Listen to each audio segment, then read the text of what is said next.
Bismillahirrahmanirrahim. Assalamualaikum warahmatullahi wabarakatuh. Alhamdulillah wassalatu wassalamu ala Rasulillah wa ala alihi wa sahbihi wa man wala wa ba'd. Saudara-saudariku dimanapun Anda berada, saya Adi Hidayat izinkan menyapa dan mendoakan kita semua, semoga Allah senantiasa menyayangi, melindungi dan merahmati kita tanpa kecuali. Alhamdulillah, dari sekian kita belajar dan mengamati situasi dinamika yang terjadi dalam konteks kehidupan kita, bahkan dalam skala global, menghadirkan banyak hikmah, banyak pesan-pesan, dan juga pendalaman-pendalaman dan perluasan wawasan keilmuan kita. Di antara itu, ada sebagian kawan juga yang bahkan banyak bertanya, banyak meminta terkait kejadian yang berlangsung di Palestina, yang sering kita uraikan, kita bahas, untuk mendalami kembali genealogi, ya, atau asal keturunan dari umat Yahudi.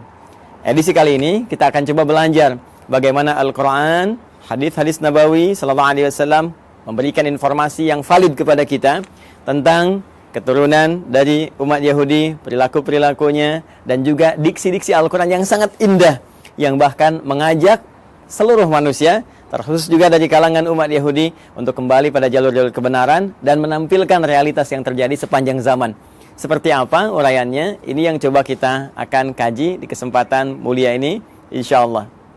Baik, untuk menemukan jawaban tadi, kita harus menggali dulu secara genealogi, garis keturunan, baik ke atas ataupun ke bawahnya, dari mana kemudian umat ini muncul, seperti apa perjalanannya, bagaimana karakteristiknya, dan seperti apa kita merespon dalam konteks kehidupan global ataupun konteks kehidupan kita, ya, secara individual dalam konteks berinteraksi di sosial kehidupan kita saat ini.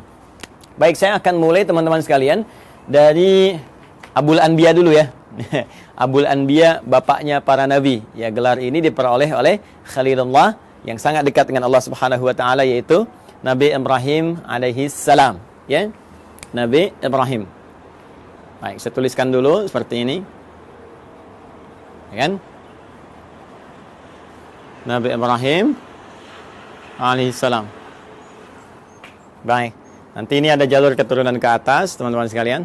Ya, ada jalur keturunan ke bawah sini. Nah, jalur keturunan ke atasnya kalau kita sambungkan misalnya kan.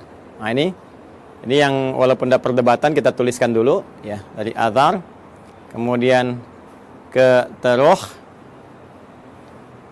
kemudian ke Abir, ya, tuliskan begini Abir. Nah, ini Abir ini nanti ada yang mengaitkan juga dengan bahasa Ibrani yang saat Nabi Ibrahim tinggal di Padan Aram, ya, yang sekarang itu wilayah Irak, dulu dikenal dengan Babilonia. Nanti kita turunkan juga, ya. Kemudian bin Azar, bin Taruh, bin Abir, kemudian bin Kinan, bin Arfakhshad. Tuh, ini penting sampai ada alarm tuh di komplek. Arfakhshad. Bin Azar, bin Taruh, bin Abir, bin Kinan, bin Arfakhshad, bin Sam. Kemudian di sini Sam. Kemudian bin Nuh alaihissalam. Nuh alaihissalam. Ayo teman-teman sekalian ya.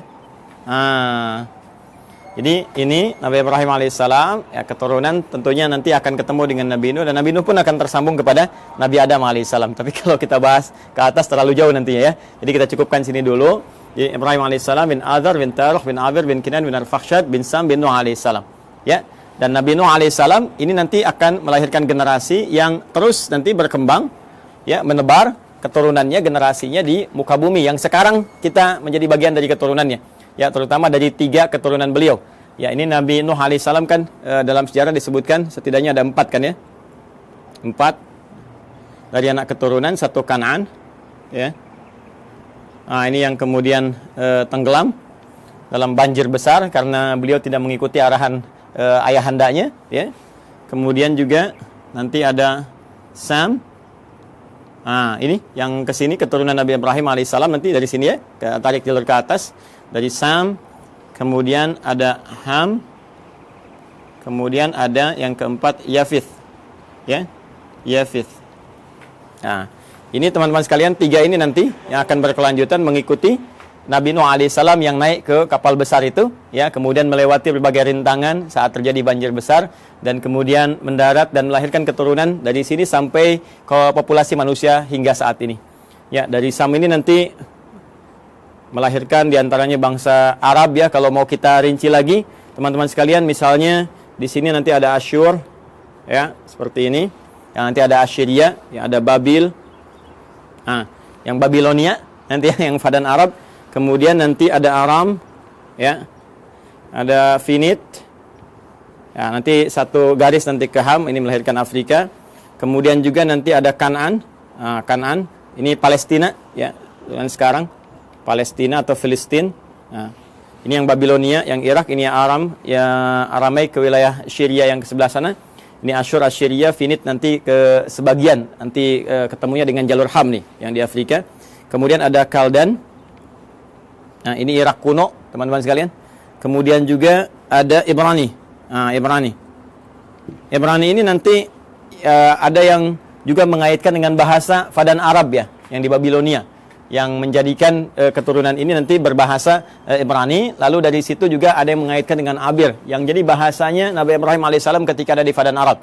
Dan ketika hijrah nanti, ya, beliau ke wilayah Syam yang kita masuki sekarang, wilayah Syria, ya, Syria, Yordania, Palestina ada di situ, kemudian juga Libanon. Nah, nanti kemudian bertransformasi bahasanya penyesuaian dengan Aramaik, karena itu nanti dari Ibrani ke Aramaik. Nanti kita gali bagian aspek bahasanya ketika sampai ke sana. Kemudian di sini juga ada Masri, ya, yang nanti melahirkan turunan Mesir, karena perpaduan dari sini, ya. Jadi kita temukan Asyur, Babil, kemudian Aram, Finit, Kanaan, Kaldan, Ibrani, Masri. Ini diantaranya, ya. Kita 1, 2, 3, 4, 5, 6, 7, 8. Kita hitung, ya, kurang lebih 8.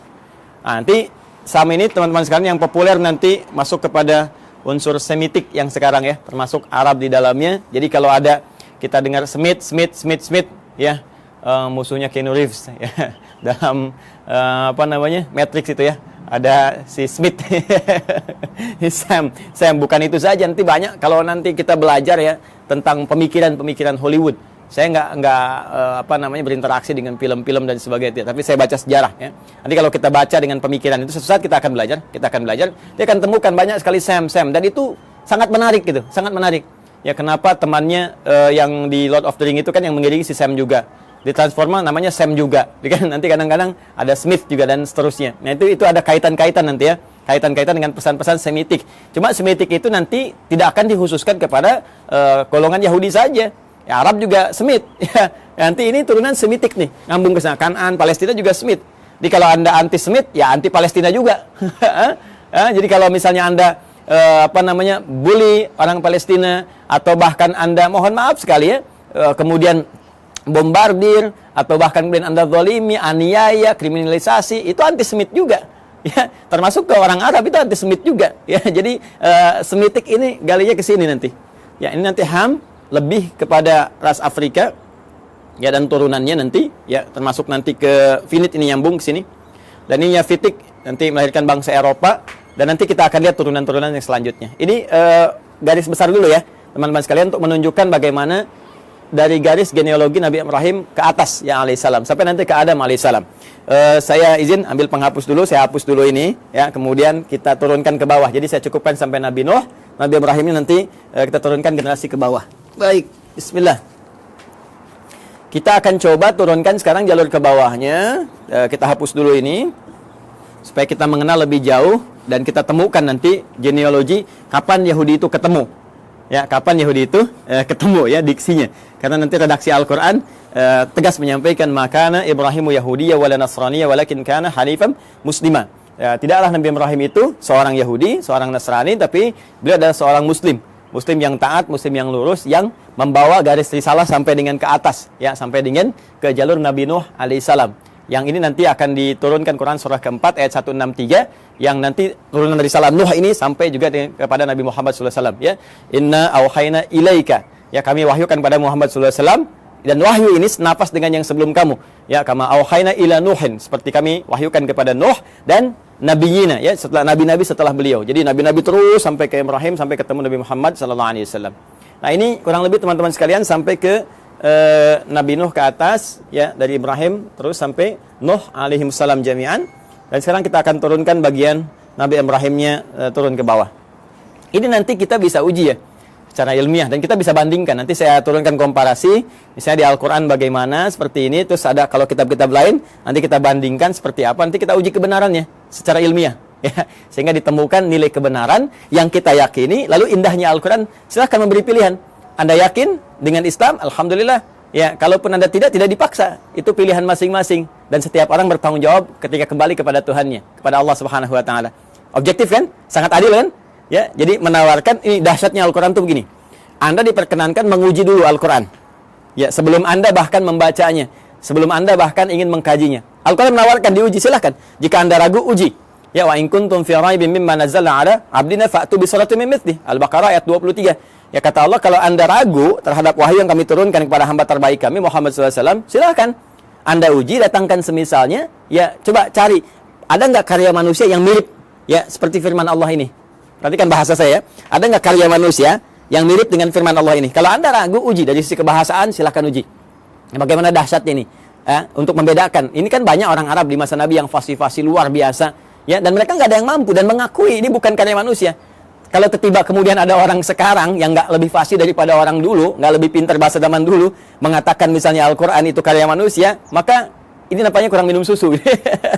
Pengetahuannya kurang luas. Ya, orang yang paling pakar aja, penutur aslinya mengatakan ini bukan dan tak mampu mendatangkan semisalnya, maka turunan ini yang lebih lemah ke bawahnya, ya, apalagi zaman sekarang, itu mustahil bisa menjual Al-Quran. Tapi Al-Quran tetap membuka.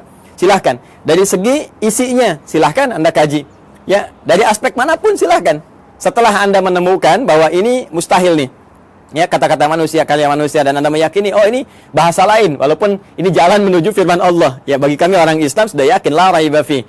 Karena itu di pembuka Quran jelas dikatakan, dzalikal kitabu la raiba fi. Semua isi Al-Quran ini nggak ada keraguan, mesti kita yakin. Nah, Anda yang belum yakin silahkan kaji. Nggak ada kitab di muka bumi yang menawarkan sebelum berinteraksi dengannya untuk diuji dulu. Setelah itu pun, silahkan gali, silahkan kaji. Afala yatadabbarun Al-Quran? Kenapa Anda nggak kaji? Kenapa nggak dalami? Kenapa Anda tiba-tiba menyoal yang Anda tidak tahu? Ini kan menarik. Ya, ada yang nuduh, ini Quran rekayasa, ini Quran produk budaya. Baca Quran aja enggak? Dikaji juga enggak? Ini sisi ilmiahnya di mana? Ya, kita kan menyimpulkan sesuatu setelah kita lihat dulu, analisis dulu, baru kita simpulkan. Ini ngaji enggak, baca enggak, menganalisis tidak, atau cuman lihat, cuman baca, tapi nggak paham artinya, lalu menyimpulkan. Ini kan menarik gitu ya. Maka silahkan teman-teman sekalian. Nah, nanti dari sini Quran menawarkan, Quran memperbandingkan, ada komparasi, dan Quran juga mengatakan silahkan cek, silahkan uji, silahkan bandingkan. Kalau Anda yakin dengan kebenaran, dahsyatnya, walaupun apa yang ditampilkan Al-Quran benar, tetap memberikan peluang kepada Anda untuk memilih secara objektif dan tidak memaksa. La ikraha fid din, tidak ada paksaan. Ya, untuk masuk ke dalam Islam, lakum dinukum waliyadin, bagi Anda yang Anda yakini, bagi kami yang kami yakini, tapi semua punya konsekuensi ketika kembali pada Allah Subhanahu wa taala. Baik. Sekarang kita kembalikan ke Nabi Ibrahim alaihissalam. Teman-teman sekalian, mari kita bagi genealogi turunan ke bawahnya ya Nabi Ibrahim. Nah, ini spidol sudah mulai akan habis dengan turunan ke atas saja, saya ganti dengan yang baru. Kita ke bawah dulu ya. Nah, seperti ini saya turunkan satu. Kemudian di sini saya turunkan dua karena keterbatasan papan tulis. Ustaz, kenapa nggak yang lebih besar aja papan tulisnya supaya banyak? Begini Nona, begini Tuan, begini Joni, Cepi dan kawan-kawan sekalian. Ini akses naik ke rooftop di Quantum Mahir Institute. Pintunya hanya cukup untuk yang ini. Insya Allah nanti kita sesuaikan. Mungkin dari bawah kita tarik ke atas agak panjang. Ya, Bismillah teman-teman. Ini 3. Ini 4, saya cukup-cupin ya. Ya, kita ambil dulu Quran surah ke-3 Ali Imran di ayat 33. Kemudian kita tambahkan Quran surah kedua Al-Baqarah ayat 132. Ya, dari 131 dulu. Nah, nanti ke 132 ke sini. Ya. Saya mulai dengan Ali Imran dulu ayat 33. Ya, mari kita fokus, lihat sinak di paling kiri di mushaf standar ya, sebelah kiri, agak ke atas sedikit. Innallaha astafa Adam wa Nuha wa ala Ibrahim wa ala Imrana 'alal 'alamin. Sungguh Allah Subhanahu wa taala memilih di antara sekian hambanya itu ya golongan-golongan manusia tertentu ya dengan pribadi tertentu, karakter tertentu dipilih oleh Allah menyampaikan risalah Allah Subhanahu wa taala. Ya, di antara mereka adalah ya, manusia pertama Adam alaihissalam sebagai penata pondasi awal kehidupan manusia di muka bumi. Innallaha astafa Adam wa Nuha. Nah, ini kemudian rasul pertama. Kalau Adam tadi nabi pertama, kemudian Nuh alaihissalam rasul pertama. Yang ini saya turunkan ini, ya. Bin Nuh Matusyail bin ini dari Sam ke Nuh bin Matusyalah bin Kinan bin Anwas bin Tis bin Adam alaihissalam. Jadi dari Adam sampai ke Nabi Nuh alaihissalam. Wa Nuha wa ala Ibrahim. Kemudian keluarga Ibrahim. Nah, ketika menyebutkan Ibrahim disebutnya ala Ibrahim. Al Ibrahim, keluarga besar Ibrahim. Ya. Jadi kalau al ini teman-teman sekalian, ini menunjuk pada keturunan ke bawah ya. Terus tanpa batas nih. Ya, keturunan terus tanpa batas sampai dia berakhir. Ya. Makanya kalau ada surah Ali Imran berarti dari Imran dengan Hanna ke Maryam ke Isa, gitu kan? Nah, keturunan Ibrahim ini siapa saja? Nah, ini yang kita bahas wa ala Ibrahim ya wa ala Imrana 'alal 'alamin, dan juga keluarga besar Imran dari semesta alam kami pilih untuk misi dan risalah tertentu. Kemudian yang menarik ya teman-teman sekalian, ala Ibrahim ini nanti ada yang spesifik disebut dengan anak keturunan. Jadi kalau al itu terus ya sampai keluarga, sampai turunan ke bawah. Nanti dari turunan anak-anak ini teman-teman, ya misalnya anak laki-laki atau ada anak perempuan, terus langsung turunannya ini secara langsung ya. Secara langsung generasi pertamanya ini sampai dengan ke bawahnya nanti itu bisa disebut secara genealoginya. Kalau ini kekeluargaannya, kalau ini genealogi turunan ke bawahnya itu disebut dengan bani namanya. Ya, jadi kalau satu laki-laki disebut ibnun begini.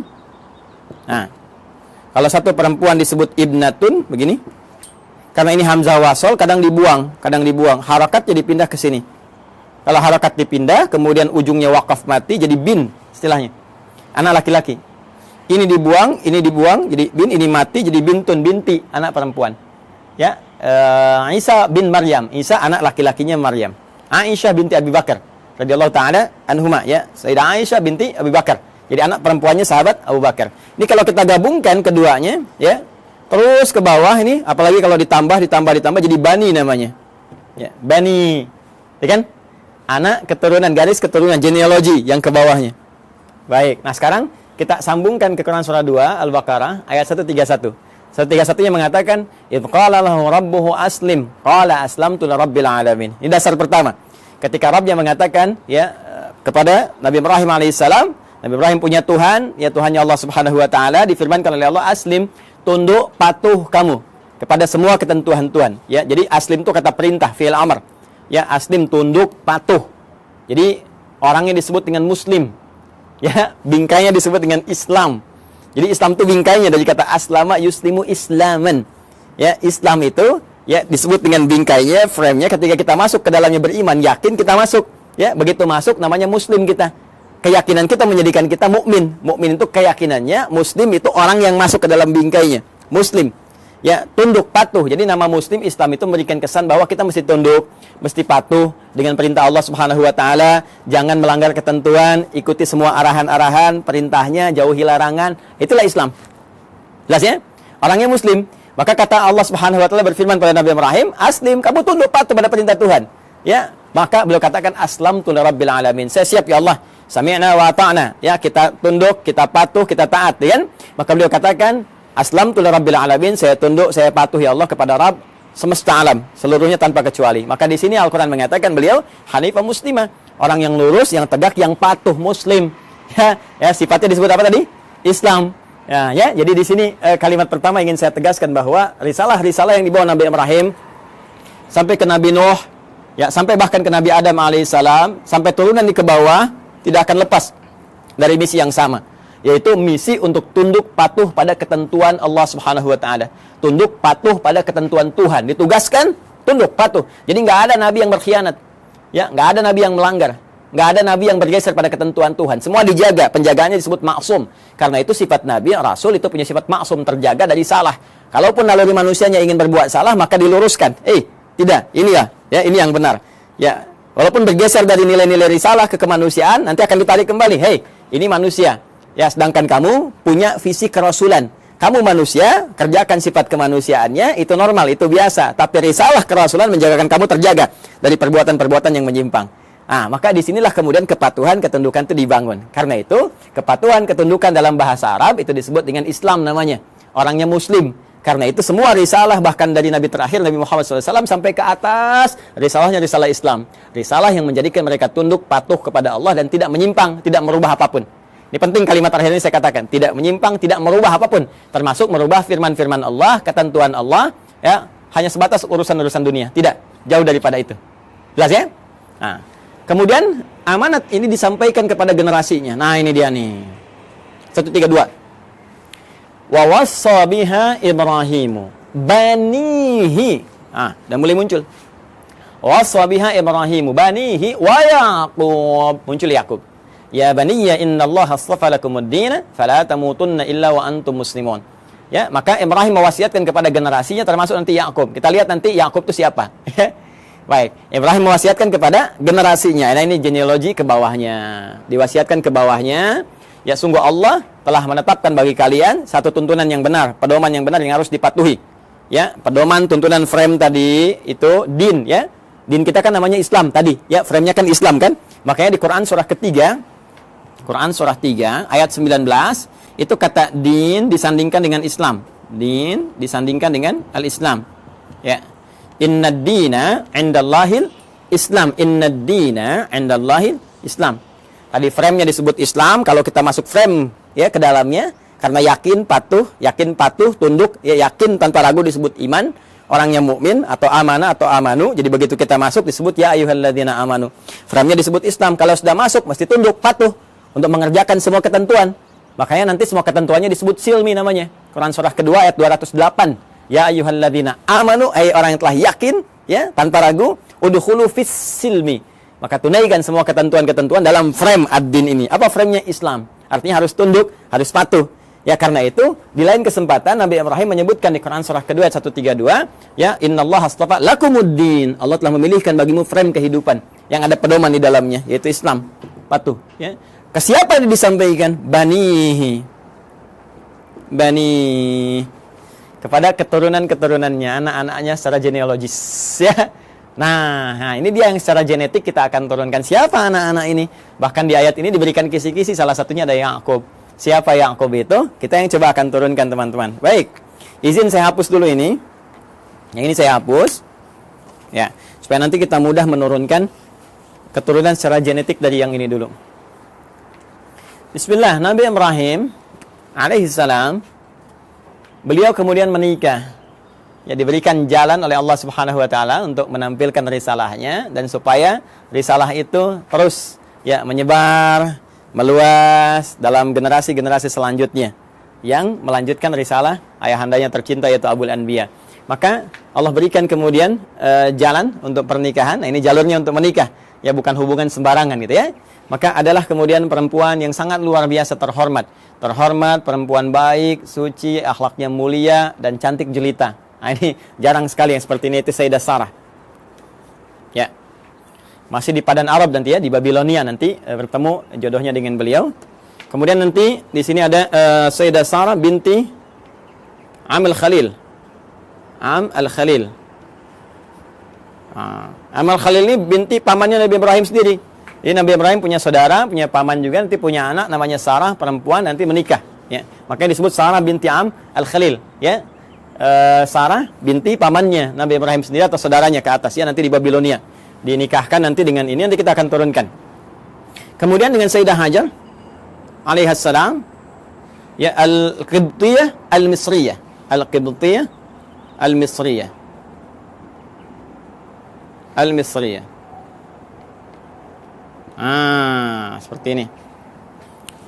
Baik, umumnya manusia saat ini atau kebanyakan gitu kan, orang-orang saat ini mengetahui dua ini ya, Sayyidah Sarah, Sayyidah Hajar, Sayyidah Sarah, Sayyidah Hajar, istrinya Nabi Ibrahim. Padahal nanti ternyata ada lagi yang ketiga namanya Kantorah. Kantorah bin Yaqtan, binti Yaqtan. Kantorah binti Yaqtan. Ini dia. Ada Kantorah binti Yaqtan. Ketiga dikenal juga dengan Kentura ya, Kentura, bukan Pantura, ingat ya, Kantura. Kantorah ya. Dan yang ini yang keempat di sini Hajun. Sayyidah Hajun binti Al-Amin. Masya Allah. 1, 2, 3, 4. Sayyidah Sarah binti Amil Khalil, Sayyidah Hajar Al-Qibtiyah Al-Misriyah, kemudian Sayyidah Qantara binti Yaqtan, kemudian Sayyidah Hajun binti Al-Amin. Inilah 4 ya. 4 istri Nabi Ibrahim alaihissalam, dan dari sini kita akan turunkan dari keturunannya Sayyidah Sarah, kemudian melahirkan Nabi Ishaq alaihissalam. Ini dia. Sayyidah Hajar nanti melahirkan Nabi Ismail alaihissalam. Nanti teman-teman penting saya sampaikan. Jadi ini Nabi Ismail alaihissalam lahir duluan. Ya, lahir duluan. Saat usia Nabi Ismail itu 14 tahun, usia Nabi Ibrahim kisaran 120 tahun, dan usia Sayyidah Sarah itu 90 tahun. Maka lahirlah Ishak. Nah, ini kisahnya sangat menarik nih ya. Jadi Ishak itu di dalam bahasa Arab itu bisa seakar dengan kata dhahak. Ya, dhahak. Artinya tertawa bahagia. Ya, tertawa bahagia. Nah, kenapa ada kalimat ini? Ada sebagian yang menduga begini. Ada kaitan dengan Quran surah ke-11 ayat 71. Ya. Sampai dengan sama juga dengan isyaratnya di Quran surah ke-51 Adz-Dzariyat ayat 24 sampai dengan 29. Di Quran surah 11 Hud ayat 71 itu jadi kisahnya begini. Kisahnya bahkan sampai viral ya. Itu kisahnya ketika datang malaikat, ya, beberapa rombongan malaikat ingin menuju kaumnya Nabi Lut. Dikisahkan di sini nih. Quran surah 51 buka ayat 24-nya. Di sebelah kanan agak ke bawah. Ya, hal ataka haditsu dhaif Ibrahim al-mukramin id dakhalu alaihi faqalu salama qala salam qaumum munkarun. Jadi datang serombongan malaikat mampir ke tempat Nabi Ibrahim. Tujuan utamanya adalah ke saudara beliau di Nabi Lut, ya. Jadi di situ di satu masa ada 2 distrik berbeda, nabinya ada 2, rasulnya ada 2, tuh ya. Jadi nggak setiap masa nabinya satu, boleh jadi setiap tempat itu yang berbeda ada nabi juga. Nah, ini keponakannya, Nabi Lut keponakan Nabi Ibrahim. Kemudian apa yang terjadi? Ketika akan datang yang menghukum umatnya Nabi Lut yang memang minta diadab, ini keterlaluannya, minta diadab, ya, maka malaikat mampir dulu ke tempatnya Nabi Ibrahim. Ketika itulah mengabarkan bahwa Sayyidah Sarah ini yang sudah usia 90 tahun itu akan punya keturunan, akan punya anak, akan mengandung. Maka di sini kemudian beliau disebutkan sambil menepuk wajahnya, fasaqat wajhaha wa qalat ajuzun aqim. Beliau mengatakan, apa yang seperti ini masih mungkin bisa punya keturunan? Itu sambil berdiri. Berdiri itu bahasa Arabnya qaimun, qaim. Kalau perempuan tambah tak di ujungnya, qaimatun. Ya, jadi sambil berdiri menepuk begini sambil tertawa. Ya. Ini Yang seperti ini apa masih mungkin punya keturunan? Jadi ketawa gembira, tertawa dan menepuk-nepuk, ya, seakan takjub dengan keadaannya. Maka di Quran surah ke-11 ayat 71 disebutkan, wa imra'atuhu qa'imatun fadhahikat fabasyarnaha bi Ishaq. Ya. Masya Allah. Wa imra'atuhu, sedangkan istrinya Nabi Ibrahim alaihissalam yaitu Sayyidah Sarah qa'imatun, langsung berdiri mendengar kabar itu. Ya, ketika malaikat mengatakan di surah ke-51 ini, ya, kemudian mengatakan fabasyaruhu bi ghulamin alim, dia akan dapat anugerah seorang anak yang sangat cerdas, gulamun alim. Kalau Ismail gulamun halim, kalau ini gulamun alim. Ya, halim itu cerdas dan perasa. Ya, tapi gulamun alim cerdas. Jadi anak kamu akan lahir darimu anak yang sangat cerdas, gitu kan? Anak jenius, cerdas, maka langsung bangkit menepuk, tertawa gembira. Apa mungkin yang masih begini masih punya keturunan? Ya, maka di Quran surah 71, di Quran surah 11, Hud ayat 71 dikatakan wa imra'atuhu qa'imatun fadhahikat, maka tertawa gembira dan sambil menepuk bagian pipinya, fabasyarnaha bi Ishaq, kami kemudian anugerahkan kepadanya namanya anak bernama Ishaq. Ya, yaitu apa? Memberikan kesan bahwa kamu kaget sambil tertawa, kami berikan seorang anak yang akan memberikan kegembiraan pada dirimu dan menghadirkan tertawa bahagia, tertawa gembira. Artinya yang selalu membuat engkau riang, membuat engkau bahagia sampai engkau tertawa gembira dan terhibur. Jadi apa yang kau rasakan seakan-akan sedih, gitu kan? Seakan merasakan kapan punya keturunan, sekarang kau tinggal gembira aja. Anak itu akan memberikan kesan kau sambil gembira, tertawa dan sebagainya. Itulah Ishak. Jelas ya? Nanti ada Ismail dari Sayyidah Hajar, ya, alaihissalam. Ini disebut di Al-Quran ghulamun halim, anak cerdas yang punya empati tinggi, rasa tinggi. Sehingga nanti banyak kisah, kita akan masuk ke kisah itu ketika akan menurunkan Ismail sampai ke Nabi Muhammad SAW, ya. Itu bagaimana bapaknya akan membawa tugas yang tidak mudah meninggikan bangunan Ka'bah yang hancur atasnya di masa Nabi Nuh itu. Tiba-tiba nanti Ismail datang membawa batu, merasakan bagaimana beban kerja ayahnya, pengen bantuin, ya, sehingga ketika Nabi Ibrahim mulai bekerja, tapaknya disebut makam Ibrahim. Nabi Ismail membawa batu disusun-susun, susunannya disebut dengan Hijr Ismail. Sampai sekarang sudah ada di area Ka'bah. Nanti puncaknya saat peristiwa kurban itu. Nanti ya, supaya nggak terlalu panjang, kita berhenti dulu di sisi genetik dulu ya, sampai sini. Nah, dari Kantorah, Sayyidah Kantorah, ini juga nanti menurunkan ada keturunan-keturunan. Ya, diantaranya nanti satu, Madian. Nah, nanti teman-teman pernah dengar Nabi Musa alaihissalam ketika dikejar-kejar ya, prajurit Fir'aun, ya, dalam peristiwa itu kan pergi ke Madian dulu kan. Nah, ini nanti ada keturunan dari Sayyidah Kantorah. Kemudian ada Madian, ada Zamran. Ya. Kemudian yang ketiga ada Suraj. Nah, kemudian juga kita temukan ada Yukshan. Nah, atau Yakshan, boleh dibaca Yakshan, Yukshan. Kemudian juga yang kelima ada Nasak atau Naksan. Ya, Nasak ya, atau ada yang menyebutkan Nakshan, ada yang menyebutkan Nasak ya. Yang keenam sebetulnya ada 6 anak, cuma yang 6 tidak diketahui, tidak disebutkan. Jadi di Madian, Zamran, Suraj, Yukshan, Nasak, dan yang keenam ini tidak disebutkan ya. Referensi ini, teman-teman, referensi yang ini ditemukan di kitabnya. Namanya kita kasih ya sumbernya, supaya nggak dikira ini ngarang-ngarang gitu kan, tak-atik nih. Nama kitabnya At-Ta'rif wal A'lam. Karya siapa? Syekh Abul Qasim As-Suhaili. Nah, ini bukan hanya saya yang pertama menyampaikan, bahkan dikutip pertama kali nanti yang di dalam satu kitab yang populer, nama kitabnya Al-Bidayah. Al-Bidayah wan Nihayah. Karya Al-Imam Ibnu Katsir. Kalau sama dengan cetakan yang kami jadikan referensi itu ada di jilid 1 halaman 407. Ya. Ini nanti disebutkan yang 5, cuma yang 6 nggak disebutkan. Ya, jadi ini ada Madian, Zamran, Suraj, Yaksan, kemudian Nasak, teman yang ke-6-nya tidak disebutkan. Ya, kalau ada perbedaan sedikit tipis ya, kayak ini misalnya Nasak ada disebutkan Naksan, ini Yakshan, ada yang Yukshan, itu bacaan-bacaan di ahli bahasa atau ahli terjemah saja. Kemudian dari Hajun ini juga ada Kisan atau Kaizan, kan? Kemudian ada Suraj, namanya sama dengan ini, Suraj. Kemudian yang ketiga ada Amim, ada juga yang menyebutnya Umaim. Ya, seperti ini. Ada Kaisan, ada Suraj, ada Amim atau Umam. Yang keempat Lutan. Bukan Ethan ya, Ethan Tom Cruise. Lutan. Dan yang kelima Nafis. Yang kelima Nafis. Ya, ada di MUI ada Ustadz Kiai Khalil Nafis. Jadi nanti nasabnya ke Nabi Ibrahim dari Sayyidah Hajun binti Al-Amin. Nah, ini ya keturunan Nabi Ibrahim alaihissalam. Jadi dari sini 1, Sayyidah Sarah melahirkan Ishak, Sayyidah Hajar melahirkan Ismail, 2 kan?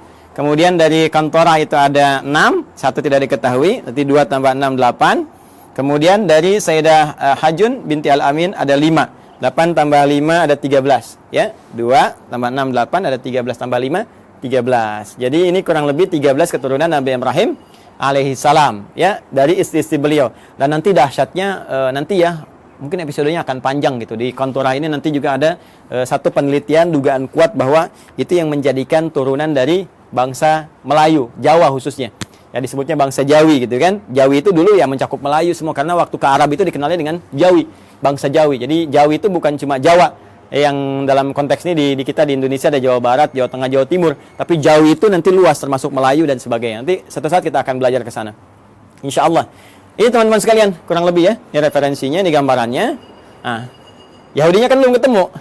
Ya, sekali lagi Yahudinya belum ketemu, maka kita harus turunkan minimal sampai tadi Yakub tadi, karena kan tadi saya katakan di Al-Baqarah 132 kan, waswabiha Ibrahimu banihi wa Yakub. Yakub siapa? Yakub. Karena ini urutannya di sini 1 2 3 4, kita turunkan ini dulu. Ya. Ini saya hapus dulu yang ini ya. Sudah dicatat ya? Kalau nanti teman-teman belum sampai catatannya, nanti lihat di rekaman ya, di review, diturunkan kembali. Nabi Ishak alaihissalam kemudian menikah, tumbuh dewasa tentunya, menikah dengan seorang perempuan mulia, jelita, ya, akhlak bagus dan sebagainya, namanya Rafkah. Rafkah binti Batuil. Ini dia. Rafkah binti Batuil. Gini ya, teman-teman sekalian. Dari pernikahan ini, ya, Nabi Ishaq alaihissalam menikah dengan Sayyidah Rafkah binti Batuil, melahirkan 2 anak kembar. Nah, ini yang gak banyak orang tahu. Ya, siapa 2 anak kembar ini?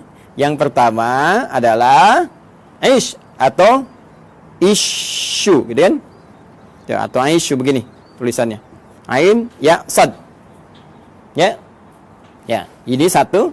Yang kedua Yakub. Yakub. Ini kembar ini. Tahunya kan Nabi Ishaq, Nabi Yakub, gitu kan? Ternyata ini kakak adik. Ini kakaknya Ish atau Ishu, ini adiknya Yakub. Gitu, ya. Coba nanti setelah berkembang remaja, saya percepat saja.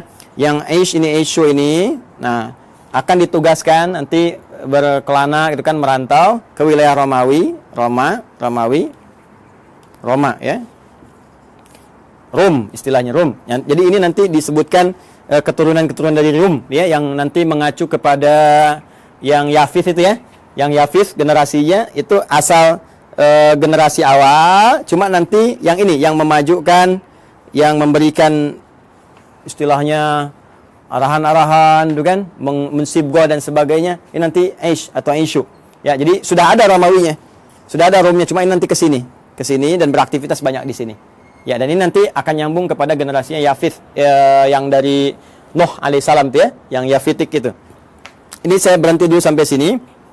Saya akan teruskan ke sini.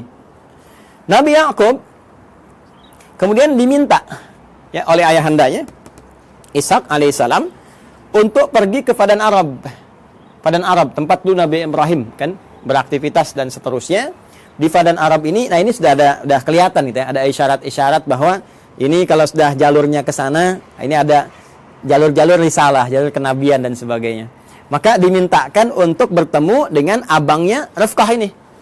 Ya, abangnya Rifkah. Beliau punya abang, ya berarti pamannya ke sini ya, pamannya atau Pak D-nya gitu kan. Nah, punya abang namanya Laban. Ya, di sini punya abang namanya Laban. Ada juga yang menyebut dengan Laman namanya. Laban atau Laban. Bukan Gaban ya. Laban. Laban atau Laman. Nah, Laban secara singkat ini punya 2 orang anak. Ya, saya ulangi ya. Punya berapa orang anak? 2 orang anak. Nah, teman-teman sekalian, singkatnya ketika Nabi Yakub alaihissalam itu datang ke Padan Arab, kan, ke Babilonia, mencari dan sebagainya, maka setelah perjalanan itu ditemukanlah nanti salah seorang perempuan bertanya kepadanya dan ditunjukkan tempatnya Laban. Ternyata itu anaknya. Siapa anaknya itu? Namanya Rahil. 1, Rahil. Jelas? Nah, ini anak yang pertamanya. Nah, kemudian teman-teman sekalian setelah tinggal di sini ditemukan juga kakaknya Rahil. Jadi yang pertama bertemu dengan Rahil dulu. Ini adiknya, adik. Nah, kemudian yang kedua bertemu dengan kakaknya Rahil, dipertemukan dengan kakaknya Rahil, ya. Siapa namanya? Nah, kakaknya Rahil ini namanya Laia, kan? Laia atau juga ada yang menyebut dengan Lea. Ini kan? Laia atau Lea. Nah, secara singkat ternyata beliau ini ditugaskan untuk menyampaikan pesan kepada Laban supaya ini bisa besanan. Nabi Ishak bisa besanan dengan Laban. Maka dimintalah untuk menikah, memilih salah satunya. Ya, memilih salah satunya, walaupun ada riwayat menyebutkan Nabi Nabi Yakub ini nanti ditawarkan untuk menikahi dengan Laya dulu, kakaknya dulu. Ya, jadi ini kakak didahulukan. Nah, kemudian beliau kan seorang yang sangat perasa ya. Yakub itu punya keunggulan yang luar biasa. Ya, beliau seorang yang sangat dekat ya dengan Allah, rajin ibadah, kemudian lebih daripada itu juga sangat merasakan tidak ingin menyinggung orang, ya, curhatnya diserahkan kepada Allah sehingga orang-orang banyak nggak tersakiti. Jadi ini yang menjadikan beliau daripada nanti satu menikah, yang lain merasakan nggak nyaman, maka mengajukan dua-duanya aja dinikahin. Ya kan? Nah, ini belum turun syariat yang di era Nabi Muhammad SAW, turunnya Quran surah keempat An-Nisa ayat 23, larangan menikahi kakak adik. Ya, wa antajma'u bainal ukhtaini illa ma qad salaf. Paling kanan sebelah bawah di mushaf standar ya. Wa antajma'u bainal ukhtaini illa ma qad salaf. Dilarang bagi kalian untuk menikahi kakak adik ya secara langsung kecuali yang dulu pernah terjadi. Ya, karena keadaan sekarang beda. Dulu orang bisa mengendalikan, bisa tahu, bisa paham dan untuk menjaga keturunan yang sangat terbatas keadaannya pada waktu itu. Sekarang sudah banyak menyebar. Makanya dilarang sekarang menikahi kakak adik dalam satu mahram. Ya dulu masih berlaku illa ma qad salaf. Maka dinikahilah kemudian Layya, ini pertama kali. Dan kemudian Rahil, yang kedua dinikahi. Ya. Dari Layya ini turun keturunan teman-teman sekalian ada 6 orang anak. Ya, 6 orang anak ini Rabin. Kemudian 2 Syam'un atau Simon. Dan yang ketiga Levi atau disebut juga dengan Lewi. Ya, Levi itu ya, Levi. Tulisannya begini, bukan Levis ya, Levi. Lewi, gini. 4 Yahuda. Kemudian yang kelima Izakar. Ya. Yang keenam Zabulun. Dari Rahil melahirkan 2 orang anak, ya. 1 Yusuf alaihissalam, Rahil. Ya. Ini ibunya cantik sekali, cantik, jelita, taat, patuh. Makanya anaknya juga tampan, luar biasa ya.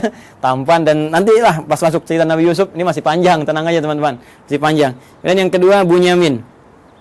Ya, Bunyamin. Ya. Baida Royani nggak masuk sini. Maaf ya.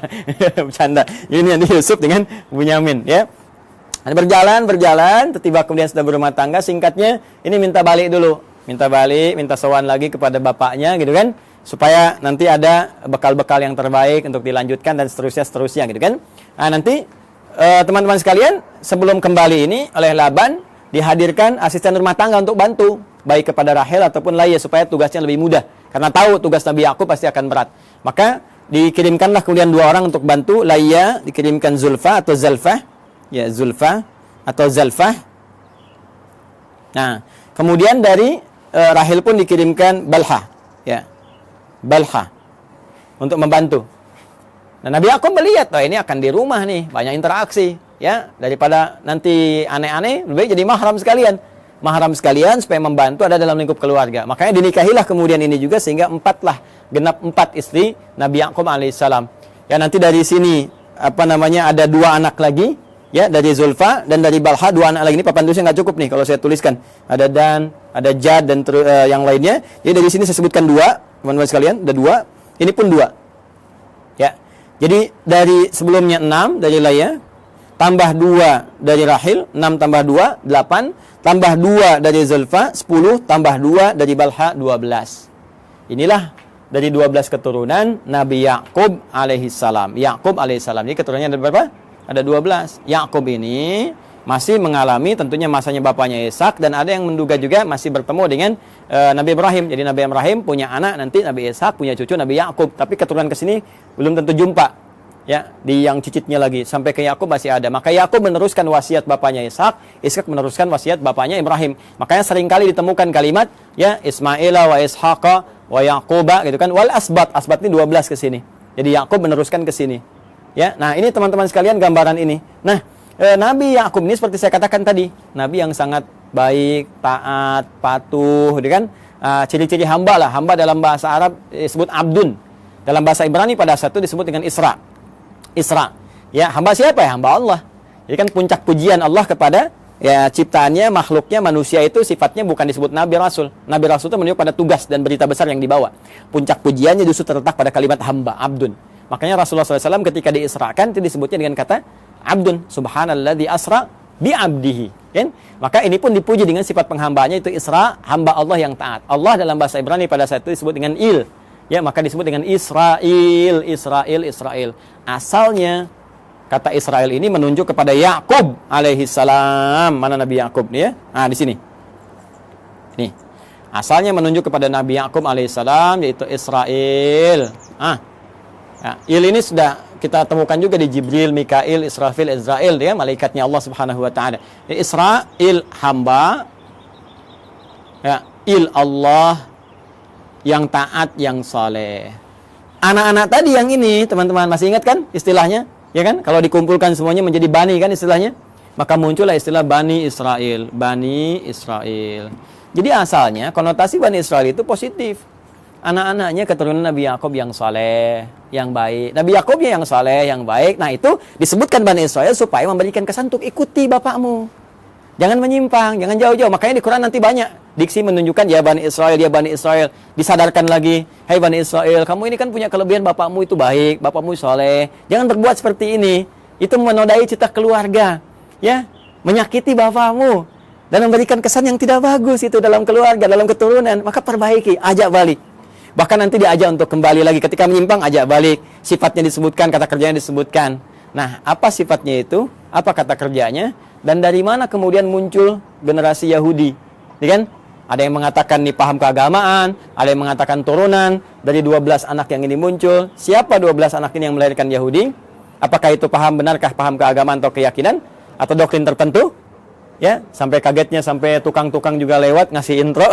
Kalau Anda mendengar, kita akan lanjutkan dan sambungkan di kesempatan yang lain insyaallah. Edisi yang perdana tentang genealogi Yahudi dalam Al-Quran, hadis-hadis Nabi, dan fakta sejarah yang kita gali.